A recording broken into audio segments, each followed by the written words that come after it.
इनके आंगन में कोई बेटी नहीं थी। महाराज भीष्मक सोच रहे हैं कि प्रभु एक बेटी का जन्म आंगन में हो जाता जिसके हम हाथ पीले कर लेते और हमारे जीवन का कल्याण हो जाता।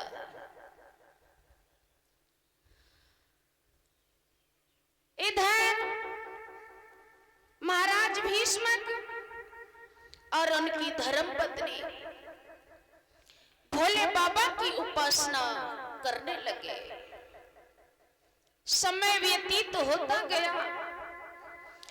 एक दिन भोले बाबा प्रकट हुए हैं, कहा हम आपकी तपस्या से प्रसन्न हैं, वरदान मांगो। महाराज ने कहा प्रभु हमें कुछ नहीं चाहिए, हमारे आंगन में कोई बेटी नहीं है, हमें एक बेटी दे दीजिए। भोले बाबा ने वरदान दिया कि जाओ तुम्हारे आंगन में एक बेटी का जन्म हो जाएगा। धीरे धीरे 2-4 वर्ष व्यतीत हुए तो महाराज भीष्म के आंगन में एक बेटी ने जन्म लिया। बेटी ने जन्म लिया है, बड़ी ही सुंदर थी वो कन्या।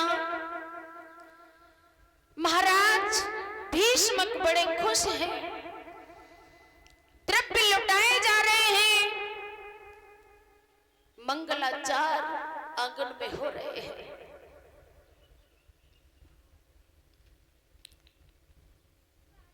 महाराज भीष्म के आंगन में मंगलाचार हो रहे हैं क्योंकि बेटी ने जन्म लिया। उसी समय देव ऋषि नारद जी का पदार्पण हुआ। बड़े उच्च स्थान पर महाराज भीष्मक ने बिठा लिया, जलपान कराया। इधर महाराज भीष्म कहने लगे कि राजन बताइए ऋषिवर कहां से आना हो रहा है। कहने लगे हम तो तीर्थ करके आ रहे हैं, आप बताइए महाराज आपके आंगन में ये खुशी कैसी है। तो कहने लगे हैं महाराज भीष्म कि ऋषिवर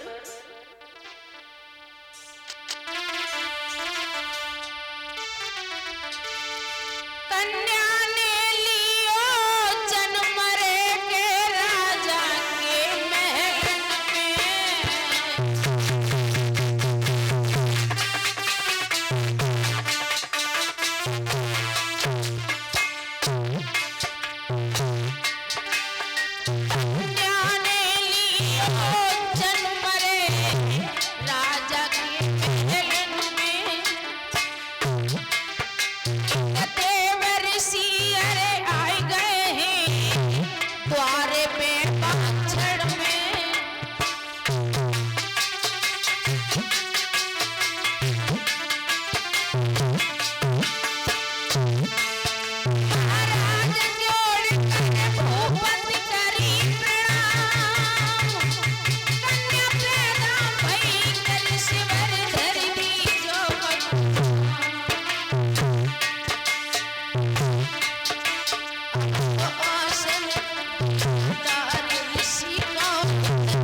यज्ञपति महाराज हमें जो लगत तुम रात को सोवत न आया।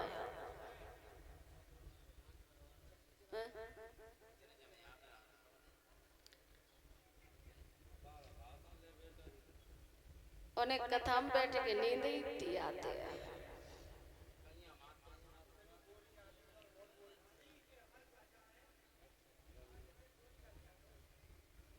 ऐसा तो नहीं है। खैर श्री सुखदेव जी समझाने लगे, हे राजन परीक्षित, महाराज भीष्म कहने लगे हैं कि ऋषिवर, मेरे आंगन में एक बेटी का जन्म हुआ है। आइए बेटी को देख लीजिएगा। महाराज भीष्म ने बेटी को ला करके देव ऋषि नारद जी की गोद में दे दिया। महाराज ने जब दिया है देव ऋषि नारद जी को, तो उन्होंने कहा कि महाराज भीष्म, आपके तो भाग्य खुल गए। साक्षात लक्ष्मी ने अवतार आपके घर में लिया है। ये बेटी नहीं, ये साक्षात लक्ष्मी का अवतार है।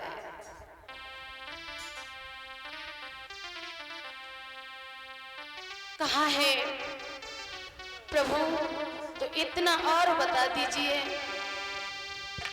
कि मेरी बेटी का विवाह किसके साथ होगा। कहने लगे हैं देव ऋषि नारद कि महाराज भीष्म, कन्हैया तुम्हारी रुक्मिणी का दूल्हा बनेगा। महाराज भीष्म की खुशी का ठिकाना नहीं रहा। खुशी से झूम उठे, कहने लगे हैं यह भाग्य है मेरे, जो मेरे घर में साक्षात देवी का अवतार हुआ।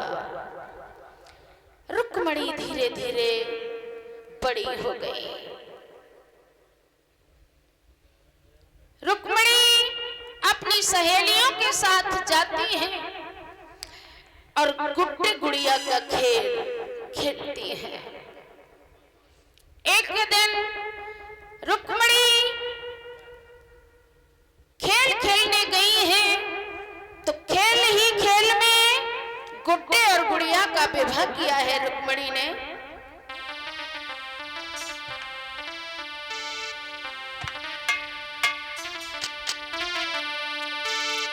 कि गुड़िया गुड्डे का खेल हुआ,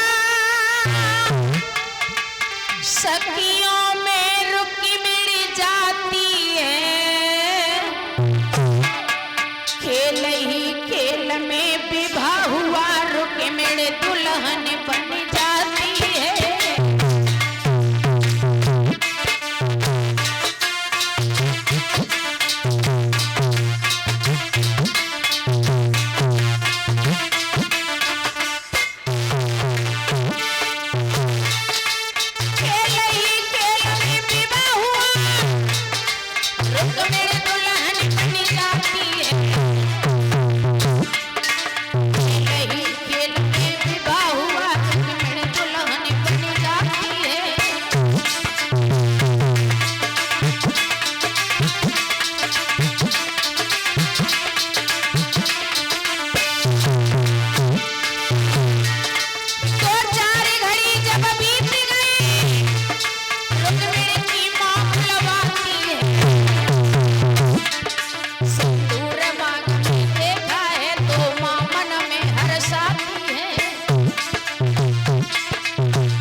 गुड्डे गुड़िया का खेल रुक्मिणी खेल रही थी। खेल ही खेल में रुक्मिणी दुल्हन बन गई और उन्होंने अपनी मांग में सिंदूर लगा लिया। आंगन में पहुंची, रुक्मिणी की मां ने देखा हंसने लगी, सोचने लगी कि अब मेरी बेटी विवाह के योग्य हो गई है। उसी समय दासी को बुलाया, कहा कि तू राज्य सभा को चली जा और मेरे महाराज को बुला करके आंगन में ले आ। इधर दासी पहुंची है, महाराज भीष्म राज्य सभा में बैठे हैं, जा करके प्रणाम किया। महाराज ने कहा, कहिए दासी कैसा आना हुआ? कहा, प्रभु तुम्हें महारानी ने बुलाया है। महाराज भीष्म कचहरी को बर्खास्त कर देते हैं और महारानी के आंगन में पहुंचे। जब आता हुआ देखा है अपने हृदय सम्राट को, तो क्या किया महारानी ने?